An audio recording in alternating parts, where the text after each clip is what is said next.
ఆయన హావభావాలు నాకు తెలుసు. ఆయన పొలిటికైజ్డ్ పర్సన్ కాదు ఆయన. ఆయన సినిమా యాక్టర్గా ఆ హావభావాలతో ఉంటాడు తప్ప అంతకన్నా మించి అతను ఎప్పుడు రాజకీయపరమైన విషయాలు పరిజ్ఞానంతో నడిపించే వ్యక్తి కాదు. ఈవెన్ టుడే ఆయనకి ఇప్పుడు కూడా రాజకీయాలు ఎత్తికెక్కలేదు.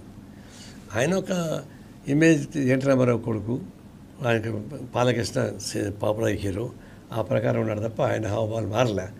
ఆయనకి తీసుకు అసెంబ్లీ సీట్ ఇచ్చారు, అసెంబ్లీకి ఒకసారి పెట్టారు. ఏడకపోతాయి ఇవన్నీ. వాస్తవానికి ఆయన బిహేవియర్ కరెక్ట్ కాదు అది, ఆ విధంగా చేయడం. ఇప్పుడు ఒక్కోసారి భాషలో తేడా రావచ్చు కానీ హావభావాలతో కానీ ఇంకోటి కానీ తేడా కాదు. ఇప్పుడు ఆయనకే అసలు మచ్చ ఉంది కదా, ఆయన తీవ్రమైన మచ్చ ఉంది కదా. అటువంటిప్పుడు ఆయన జాగ్రత్తగా ఉండాల్సిన అవసరం ఉంది. అంటే ఆ విధంగా నోరు పారేసుకోవడం, స్టైలు సినిమాలు చూపించు, ఎంత స్టైల్ చూపిస్తే అంత నీకు ఫేమ్ వస్తుంది. కానీ రాజకీయాలు చూపించు బాబు. నీ హావభావాలు నీ ఫీల్డ్ ఎప్పుడు కానీ ఎవరి ఫీల్డ్ వాళ్ళది.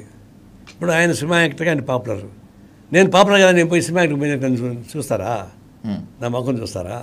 కాబట్టి నీ నీ ఏరియాలో సామ్రాజ్యంలో నువ్వు రాజువి, పక్కనే వస్తే కుదరదు. నువ్వు సినిమా వేషంలో సినిమా ఇండస్ట్రీలో నువ్వు రాజువే, నువ్వేం చేస్తే చెల్లుతుంది. కానీ రాజకీయ విషయం మారాలి, మారకుండా ఉండడం కరెక్ట్ కాదు. అందువల్ల ఏంటి ఏమంటారు చూడు, సరే ఆ సామెత చూస్తే మళ్ళీ తలకాయ వస్తుంది. కానీ ఏ వేష భాషల్లో ఏ పరిధిలో వస్తే అదే భాష రావాలి.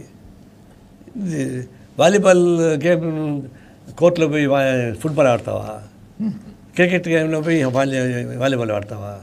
నువ్వు సినిమా ఫీల్డ్లో వాడుకో, కానీ దీంట్లో రాబాకు. వీడి కోసం న్యాయంగా జాగ్రత్తగా ఉండమని కోరుతున్నాం.